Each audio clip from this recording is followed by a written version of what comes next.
राज्यसभा चुनाव के लिए भाजपा ने हिमाचल प्रदेश से हर्ष महाजन को उम्मीदवार बनाया है।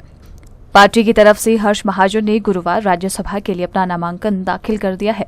विधानसभा परिसर में नेता प्रतिपक्ष जयराम ठाकुर एवं पार्टी अध्यक्ष राजीव बिंदल की मौजूदगी में हर्ष महाजन ने अपना नामांकन भरा। आपको बता दें, हर्ष महाजन लंबे वक्त से कांग्रेस में एमएलए से लेकर मंत्री रहे हैं, जिसके चलते कांग्रेस में भी उनकी पैठ है। ऐसे में कांग्रेस पार्टी की मुश्किलें बढ़ सकती है। वहीं नामांकन भरने के बाद हर्ष महाजन ने कहा कि भाजपा ने उन पर विश्वास जताया है और उन्हें उम्मीदवार बनाया है। कांग्रेस में चल रही अंदरूनी कलह का उन्हें फायदा मिलेगा।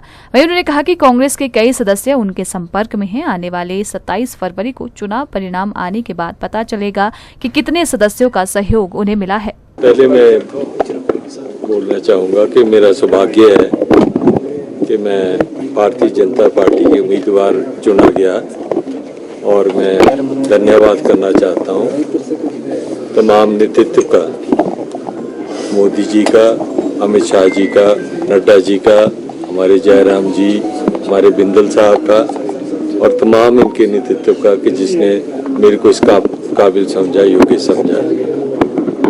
और मैं उम्मीदवार हूँ, जैसे आपने कहा सोचा, तो उम्मीदवार जो है हमारी लड़ाई जीतने के लिए होती है और ये भी जीतने के लिए लड़ाई है।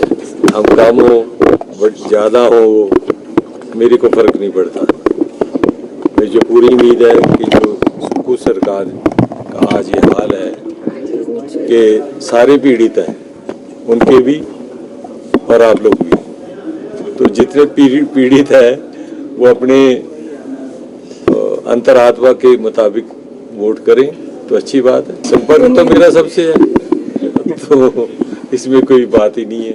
अब ये तो ऐसी बात नहीं है कि भी मैं तो इलेक्शन से पहले आ गया था बीजेपी में और मेरे को आदर सम्मान मिला है और हमेशा मिला है।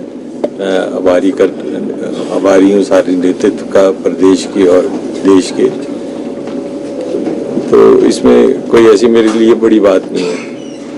हमने बड़ी लंबी बाड़ी खेली हुई है। मैथमेटिक्स तो आपको 27 को पता लगेगा। वहीं इस दौरान भाजपा प्रदेश अध्यक्ष राजीव बिंदल ने कहा कि लोकतांत्रिक प्रक्रिया के अंतर्गत शीर्ष नेतृत्व ने हर्ष महाजन को उम्मीदवार बनाया है और सभी लोग आपसी सहयोग के साथ इस चुनाव को लड़ेंगे। हमारा मानना है कि लोकतंत्र के अंदर चुनाव हमेशा लड़ना चाहिए और ये हमारा दायित्व है और हम उस दायित्व का निर्वहन करेंगे। ये सबसे महत्वपूर्ण बात है। आज लोकतांत्रिक प्रक्रिया के अंतर्गत हमारे राष्ट्रीय नेतृत्व ने और श्री हर्ष महाजन जी को उम्मीदवार के रूप में प्रस्तुत किया है और नेता प्रतिपक्ष और भारतीय जनता पार्टी सब लोग मिल करके इस चुनाव को लड़ेंगे। अंततोगत्वा लोकतंत्र है, लोकतंत्र में कोई जीतेगा कोई हारेगा, परंतु लोकतंत्र में चुनाव को खाली नहीं रखा जा सकता, ये निर्धारित है और उसी कड़ी के अंदर हम चुनाव लड़ रहे हैं। वहीं नेता प्रतिपक्ष ने कहा कि हर्ष महाजन का राजनीति में काफी लंबा अनुभव है और भारतीय जनता पार्टी ने उम्मीदवार का निर्णय सोच समझकर जीत के भरोसे के साथ किया है। समझ के करती है और कई बार निर्णय अचानक होते हैं। और दूसरी बात, जहां तक हमारे कैंडिडेट के संदर्भ में है, हर्ष महाजन जी हमारे पुराने साथी हैं, का बहुत एक लंबा अनुभव है और उस दृष्टि से राजनीतिक क्षेत्र में काम करने के लिए सहयोग और समर्थन से किस प्रकार से हम आगे बढ़ सकते हैं, उसमें हम सब लोग इकट्ठा होकर के काम कर रहे हैं। और जहां तक इस चुनाव के संदर्भ में आप पूछ रहे हैं, मैं सिर्फ इतना ही कहना चाह रहा हूं कि भारतीय जनता पार्टी ने हर्ष महाजन जी के रूप में जो कैंडिडेट हमने राज्यसभा के लिए यहाँ पर जिनका नॉमिनेशन अभी हुआ है, सोच समझ करके निर्णय किया है और पार्टी के नेतृत्व ने इस भरोसे के साथ कि इसमें हम आगे बढ़ेंगे और विजय हासिल करेंगे। और जहां तक रही कांग्रेस के कैंडिडेट के संदर्भ में, मैं सिर्फ इतना ही कहना चाह रहा हूं कि विचित्र परिस्थिति है। हिमाचल प्रदेश में कांग्रेस पार्टी की सरकार ने तय किया कि वाटर सेस हम लगाएंगे और वाटर सेस लगाने के उस निर्णय के खिलाफ जो कंपनियां कोर्ट में गई हैं, उसके वकील राज्यसभा के कैंडिडेट बने हुए हैं और कितना विरोधाभास है ये। और इसमें पहले तो मुझे लगता है कि मुख्यमंत्री को अपनी परिस्थिति स्पष्ट करनी चाहिए कि पार्टी हाईकमान ने इस प्रकार का जो निर्णय लेकर के, जिस मुद्दे को लेकर के वो हमेशा सदन के अंदर सदन के बाहर बोलते रहे हैं, वाटर सेस के इशू को लेकर के, उसमें सबसे पहले उनको आज इस बात को स्पष्ट करना चाहिए कि वो ठीक है या जो उनके राज्यसभा के कैंडिडेट हैं वो ठीक है।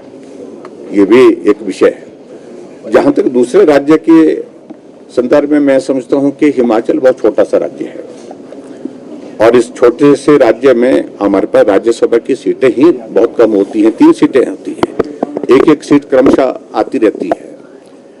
और इस सिलसिले में हिमाचल प्रदेश के अनेकों नेता, कांग्रेस पार्टी के वरिष्ठ नेता इच्छुक थे और वो इच्छुक होने के साथ उनका अधिकार भी था और उस अधिकार के तहत हिमाचल के किसी व्यक्ति को, किसी नेता को अगर टिकट दिया होता तो मुझे लगता कि वो ज्यादा उचित रहता, ज्यादा बेहतर रहता। लेकिन उनकी पार्टी का निर्णय, उस पर मैं बहुत ज्यादा नहीं कहना चाह रहा हूं, लेकिन निराशा है। जो टिकट के इच्छुक थे, जो चुनाव लड़ना चाहते थे और जो अधिकार रखते थे, जिनने पार्टी के लिए बहुत बड़ा योगदान दिया हुआ उस पार्टी में, और आज वो वंचित हुए इस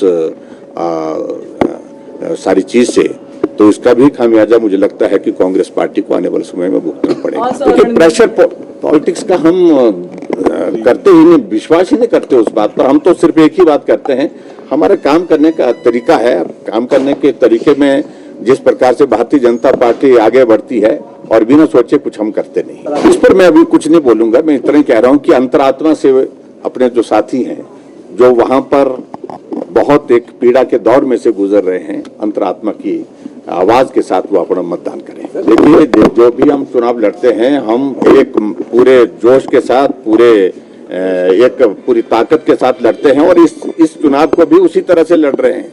और चुनाव जीतने के लिए, चुनाव लड़ने के लिए नहीं, जीतने के लिए लड़ा जाता है और जीतने के लिए लड़ रहे हैं।